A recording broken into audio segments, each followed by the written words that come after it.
अमेरिकी नेवी के ब्लॉकेड अब भी हॉर्मुज में जारी है। स्थिति यह है कि अमेरिका ने ईरान के एक जहाज को रोकने के लिए मिसाइल तक चला दी। अमेरिका का यह कहना है कि जहाज ईरान की ओर जा रहा था।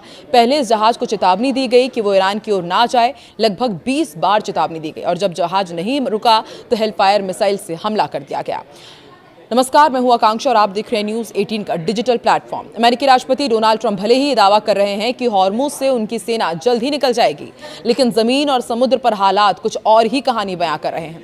ताज़ा घटनाक्रम में अमेरिकी सेना ने ईरान की ओर बढ़ रहे एक व्यापारी जहाज को हेलफायर मिसाइल से निशाना बनाकर रोक दिया। इससे साफ संकेत मिला है कि हॉर्मुज में तनाव अभी भी खत्म नहीं हुआ है। सेंटकॉम के मुताबिक गाम्बिया के झंडे वाला MV लायन स्टार नाम का जहाज ओमान की खाड़ी से ईरानी पोर्ट की ओर बढ़ रहा था। अमेरिकी सेना ने दावा किया है कि जहाज को 20 से ज्यादा बार चेतावनी दी गई कि वो अमेरिकी नौसैनिक नाकेबंदी का उल्लंघन कर रहा है। जब जहाज नहीं रुका तो अमेरिकी विमान ने उसके इंजन रूम पर AGM-114 हेलफायर मिसाइल दाग दी, जिससे जहाज आगे बढ़ने में असमर्थ हो गया। सेंटकॉम की कार्रवाई बता रही है कि समुद्र में अमेरिकी सैन्य नीति अभी भी बेहद आक्रामक बनी हुई है। यानी व्हाइट हाउस में डील पर चर्चा चल रही है, लेकिन मैदान में अमेरिकी सेना अब भी उसी सख्ती से नाकेबंदी लागू कर रही है। अब आपको ये बताते हैं कि आखिर हेलफायर मिसाइल इतनी खास है क्यों। जिस हथियार से जहाज को रोका गया वो साधारण मिसाइल नहीं है।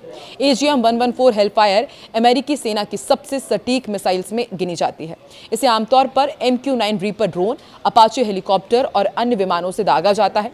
इस मिसाइल का वजन लगभग 50 किलोग्राम होता है। ये 7 से 11 किलोमीटर की रेंज तक बेहद सटीक निशाना लगाती है।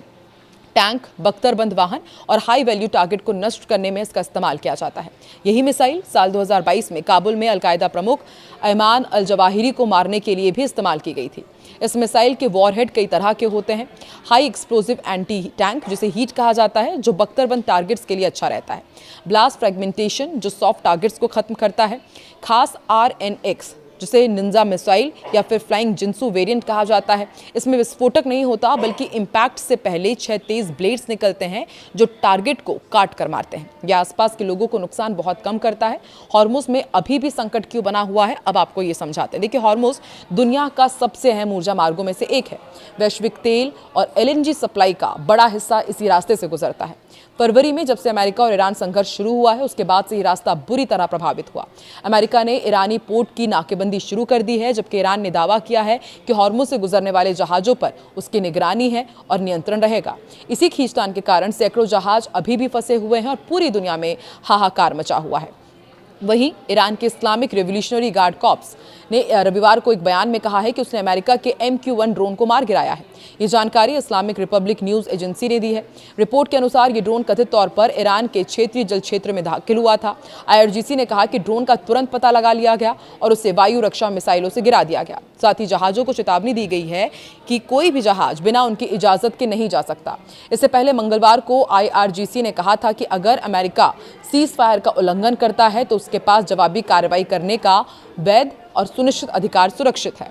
ये ड्रोन गिरने की खबर ऐसे समय में आई है जब अमेरिका ने कहा है कि उसने ईरान की तरफ जा रहे एक जहाज पर हेलफायर मिसाइल से अटैक किया।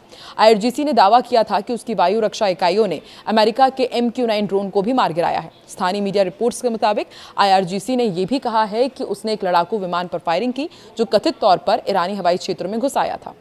घटनाक्रम ऐसे समय में आया है जब अमेरिका ने कहा है कि ईरान पर नए आत्मरक्षा संबंधी हमले किए गए हैं। सेंटकॉम के अनुसार सोमवार को अमेरिकी सेना ने दक्षिणी ईरान में मिसाइल लॉन्च साइट और बारूदी सुरंग बिछाने की कोशिश कर रही नौकाओं को निशाना बनाया था।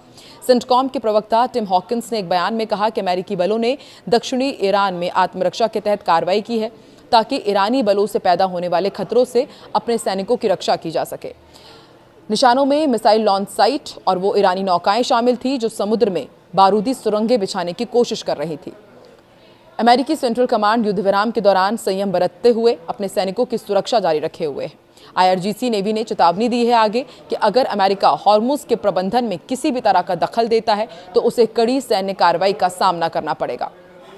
एक न्यूज एजेंसी के मुताबिक रणनीतिक रूप से बेहद महत्वपूर्ण इस जलमार्ग के पास फंसे कुछ जहाजों के चालक दल की ओर से उपलब्ध कराई गई सार्वजनिक समुद्री रेडियो चैनल की रिकॉर्डिंग में आईआरजीसी नेवी ने फारस की खाड़ी और ओमान की खाड़ी में चल रहे जहाजों को चेतावनी जारी की है, जिसमें कहा गया है कि हॉर्मुज स्ट्रेट अभी भी बंद है और वहां से गुजरने की अनुमति केवल आईआरजीसी नेवी की मंजूरी और ईरान की ओर से तय किए गए मार्गों के जरिए ही दी जाएगी। इसमें यह भी कहा गया कि नियमों का उल्लंघन करने से समुद्री सुरक्षा को गंभीर खतरा हो सकता है। तो देखिए, एक तरफ लगातार ये कहा जा रहा है कि अमेरिका और ईरान के बीच बहुत ही जल्द अब आगे की डील फाइनल हो सकती है, लेकिन दूसरी तरफ अब भी जमीनी स्तर पर हवाई हमले किए जा रहे हैं, मिसाइल अटैक किए जा रहे हैं और हॉर्मुज स्ट्रेट पर तनाव लगातार बरकरार है। आपको क्या लगता है कि अमेरिका ईरान के बीच बहुत ही जल्द ऑल इज वेल होगा या फिर इसी तरह से जो खतरा है वो और भी गंभीर होता जाएगा और इसका खामियाजा पूरी दुनिया की अर्थव्यवस्था पर पड़ेगा? कमेंट सेक्शन पर अपनी प्रतिक्रिया जरूर दें।